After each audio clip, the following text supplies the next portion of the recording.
Assalamualaikum warahmatullahi wabarakatuh. Alhamdulillahi rabbil alamin wassalatu wassalamu ala rasulillah wa ba'd.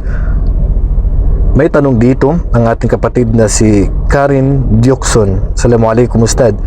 Nabubreak po ba ang fasting pag naamoy mo ang nilulutong haram na pagkain ng ka-flatmate mo na hindi Muslim? Centralized po kasi ang kusina namin. Okay. Anumang pagkain na naamoy natin, halal man yan o haram na naamoy natin, ay hindi po masisira ang ating fasting.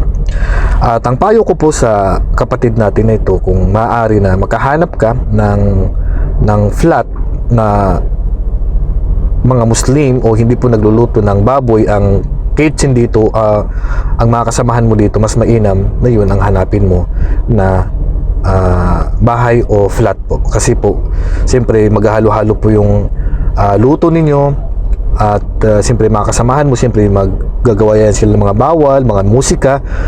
Para makaiwas sa kanila, ay mas mainam maghanap kayo ng flat na hindi po nagluluto ng ganito. Pero kung sakali, siyempre nasa lugar ka na ang majority ay non-Muslim at walang choice, yan lang talaga yung flat na meron, so walang problema na maamoy mo ang pagkain nila dahil hindi naman po yun bawal, hindi mo naman sinasadya at hindi po nakakasira ng fasting. Assalamualaikum warahmatullahi wabarakatuh.